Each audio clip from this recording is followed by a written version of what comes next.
Hello everyone, we greet you in Jesus' name. We welcome you to this Bible study time.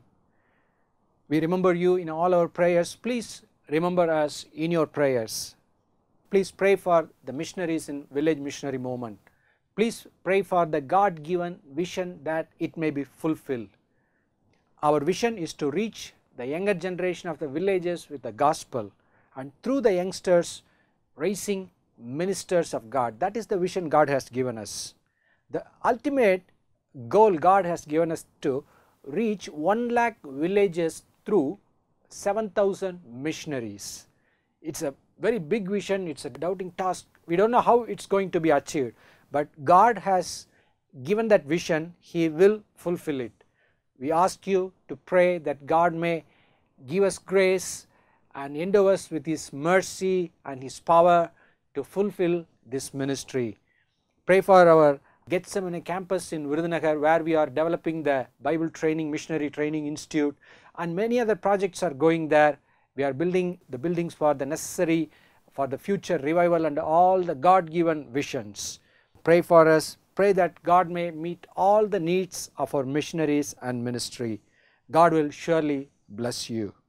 Let's turn to the book of Acts, first chapter. I will read verse 8.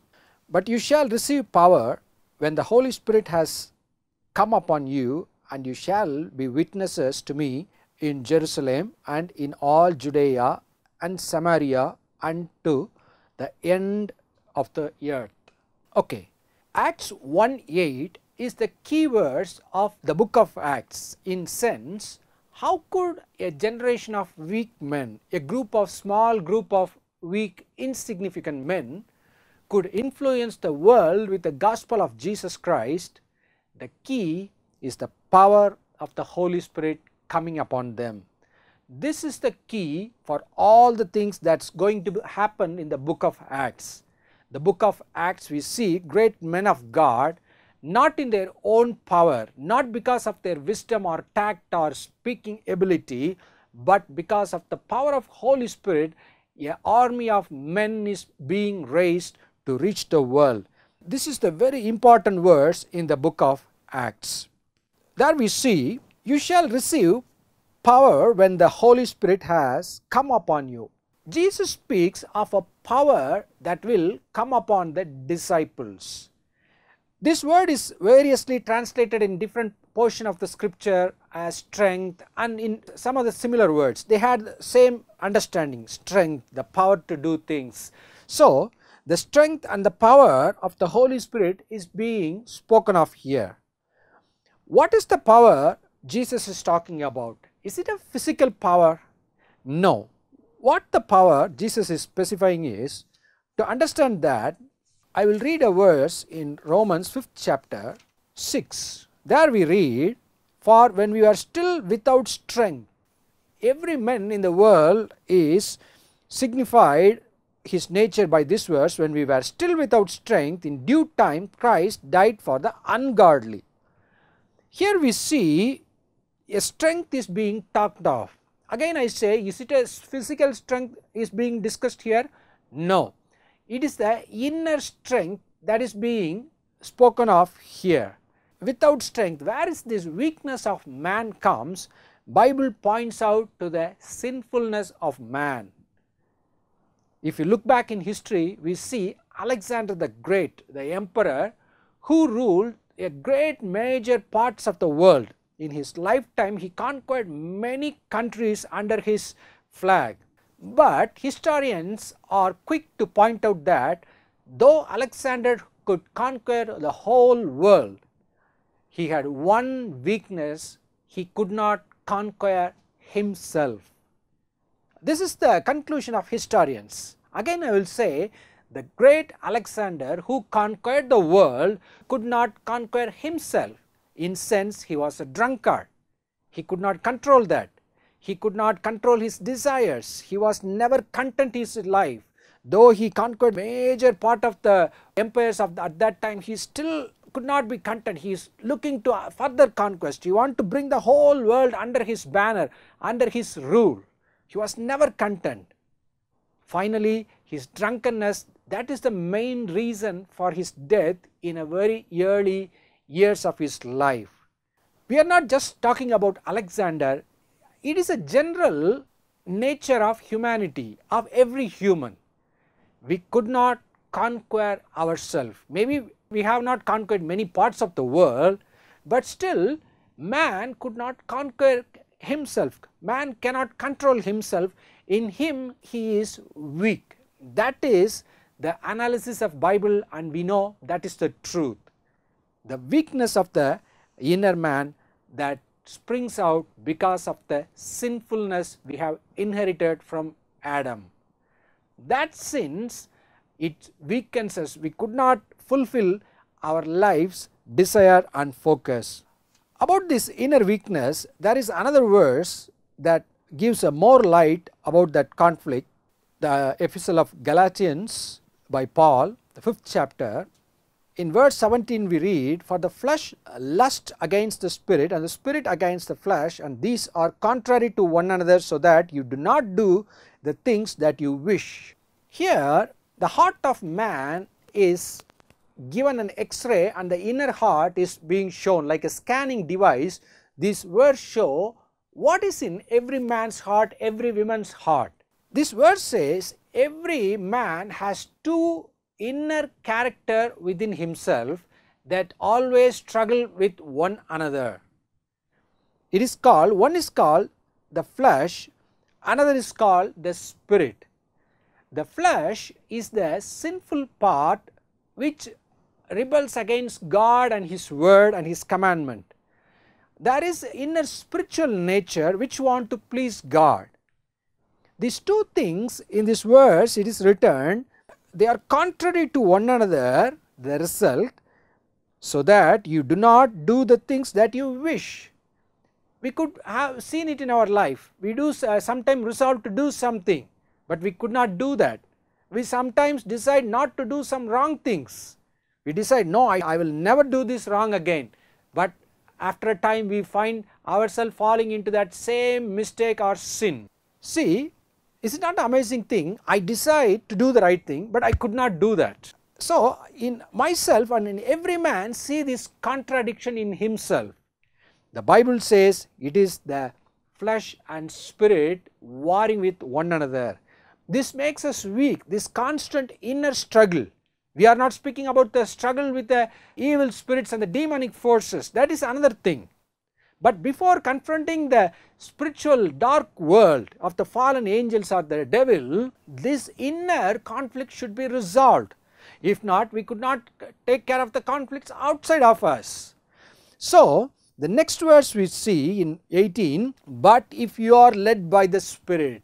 See, just now the verse it talked about the inner struggle, which finally it says, "so that you do not do the things that you wish." Then the next verse starts to say, "But if you are led by the Spirit, you are not under the law."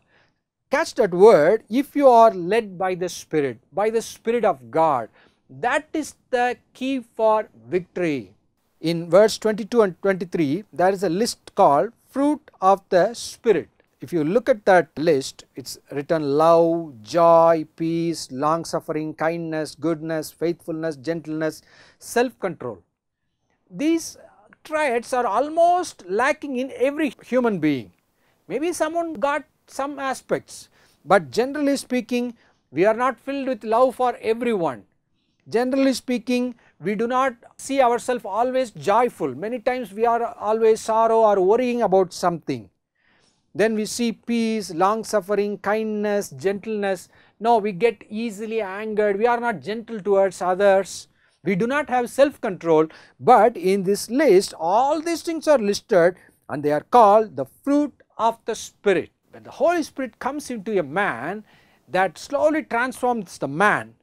The result, the fruit is that the things which we could not dream that could be ours are ours by the power of the Holy Spirit.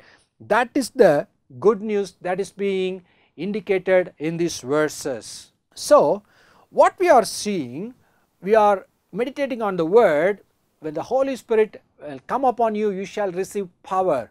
What is the power meant for? first to overcome the inner weakness, to overcome the inner sinful natures and to live a godly life according to God's wish. For this we could take the Apostle Peter an example. We see the apostle as a unstable man. Jesus calls him, in the initial days he would say, Lord, depart from me, I am a sinful man. But later slowly Jesus makes him a good disciple and he did many miracles, okay. But still, mainly at the last, when Jesus was praying in the Gethsemane and when he was going to be arrested, we see a weak Peter. Jesus, before he was arrested, he told the disciples, all of you will scatter because of me, you will deny me. But Peter said, no Lord, I won't do that. Even if I have to die, I will die with you. When Peter said that word, he is not lying.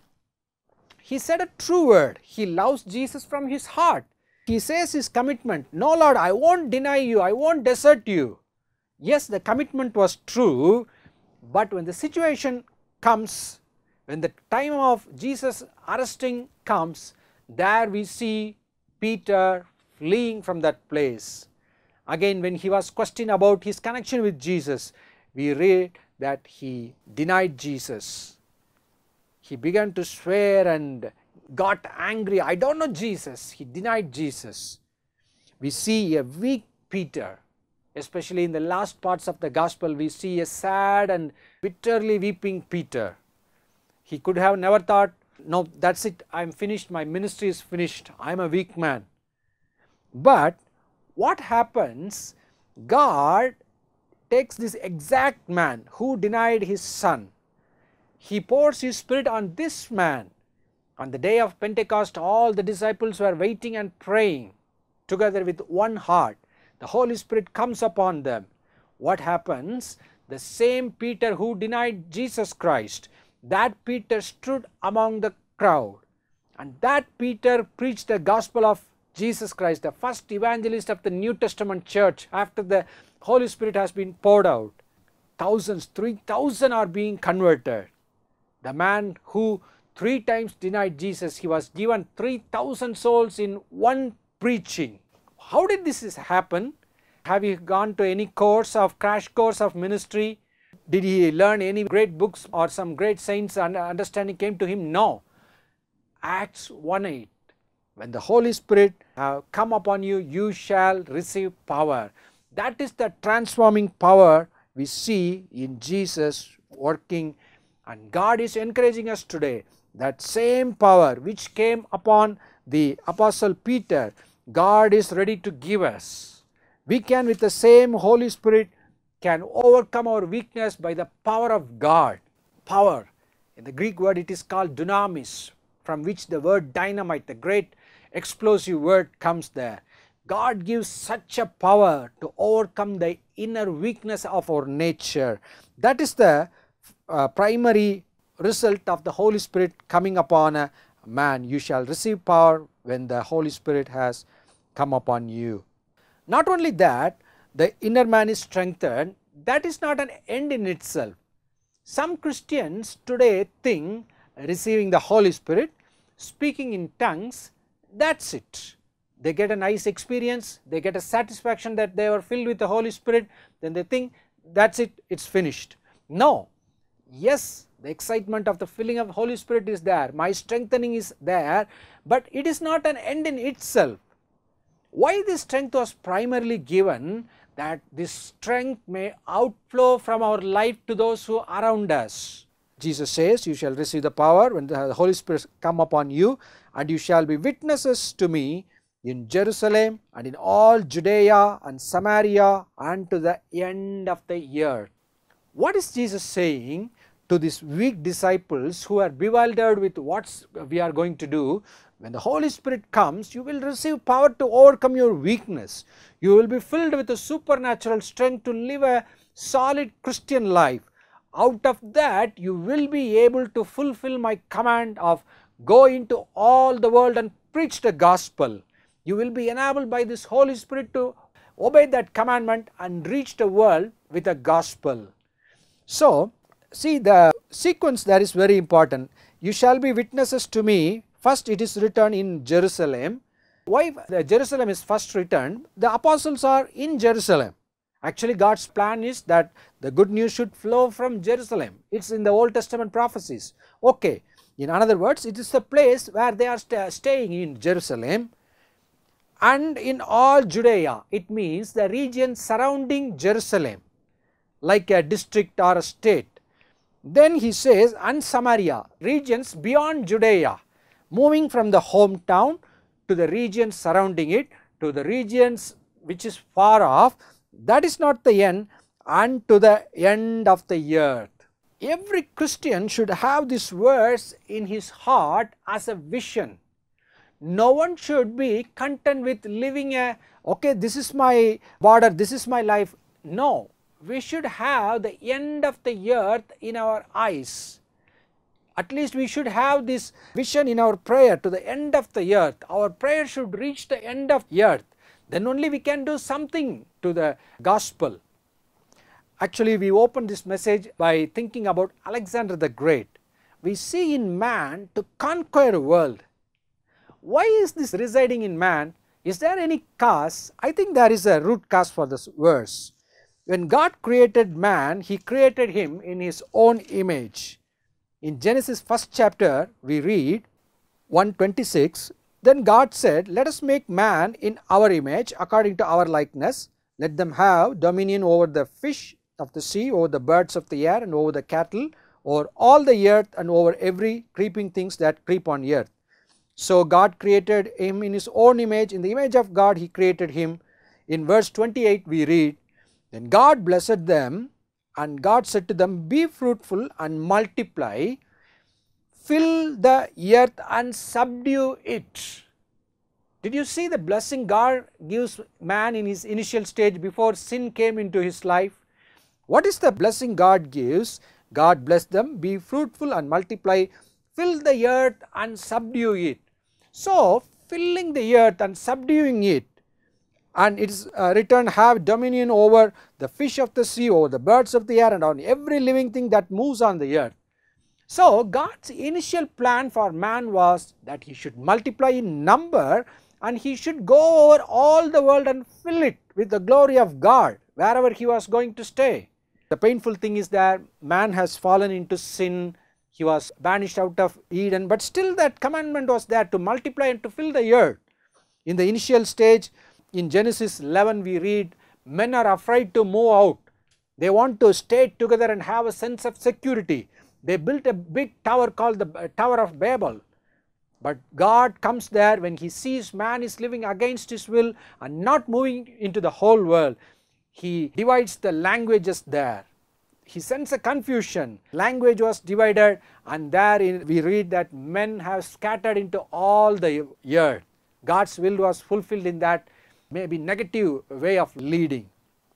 So, what I want to point out is this subduing the earth, this conquering the world is an intent given in every heart of man. It is inwardly hardwired in our heart. We want to conquer things, we want to overcome and rule. But what happened? The sin clouded that actual will of God. The desire is there, but how to fulfill we do not know. So we see a cruel Alexander overcoming the world. But as Christians, just as we read in the Acts 1st chapter 8th verse, to the ends of the earth, to the last part of the earth, spiritually we are expected to go and conquer men and souls for Christ Jesus.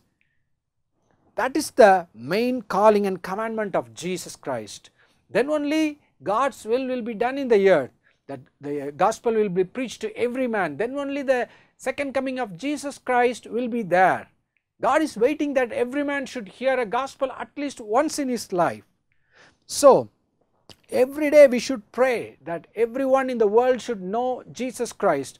We should pray for the countries we know. We should have a world map or a globe and think of countries and pray for them. Maybe God may use us as missionaries to the ends of the world, or God may use you as a tent maker. What is a tent maker?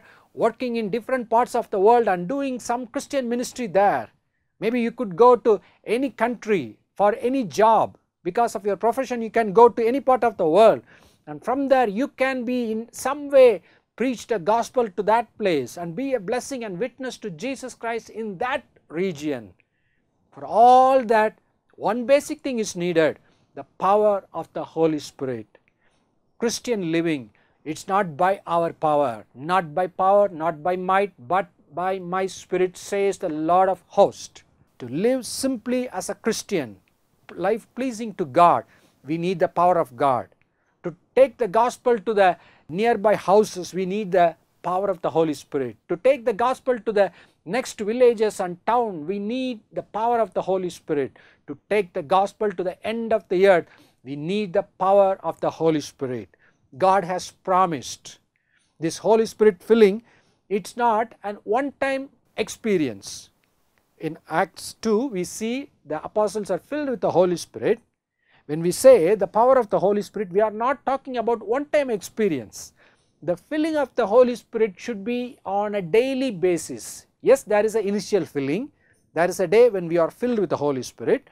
Then every day we should be filled with the Holy Spirit. Be filled with the Spirit. In Ephesians we read. How could it happen? How can we be filled with the Spirit? It is by waiting upon God's presence. They who wait upon God, they shall renew their strength and mount up their wings like eagle. Where does it happen? In the time of prayer, when we meditate the word of God, the Bible, and take time to pray and ask earnestly daily to be filled with the Spirit, then God, who has promised, ask and you will receive, He will fill us with His Spirit daily. We had our cell phones, we buy it, we have a phone, but we know unless we recharge it, the phone is useless. Every day we have to put it in the charger and bring the battery to the full, then only it will be of use on the whole day. So is our inner man and the Christian life. Every day we need to be recharged in God's presence by the Holy Spirit of God. Our battery is filled, then we can live and be a victor on that day. The next day we need again the power of the Holy Spirit. Again we wait, again we read the Bible, again we ask God's strength. The next day we get victory through the Holy Spirit of God. What I am saying is that the filling of the Holy Spirit, yes, there is an initial filling, but that alone is not sufficient for the Christian life. We need to be filled in a daily basis. Our past experience cannot help today. Maybe it can teach something, but it cannot help today. Today we need the strength of the Holy Spirit to live a holy life, to live a life pleasing to God, to live a life of witness, proclaiming Jesus Christ to the people around us, to the people on the whole world. We need this power of Holy Spirit. Never be negligent about that. Seek more of the Holy Spirit infilling. If you do not lack that experience, pray for that. Ask God to give a clear understanding of the infilling of the Holy Spirit. Ask to be filled with the Holy Spirit. God will surely fill you with His Spirit and use you and make you mighty in His Spirit and mighty for His gospel. Let's close our eyes and pray. Our Father in heaven, we thank you for this time of your Bible study. I pray for everyone who are listening to this program. Bless them in spirit, fill them with the Holy Spirit, give them strength in their inner life, make them witnesses to the ends of the world. In Jesus' name we pray. Amen.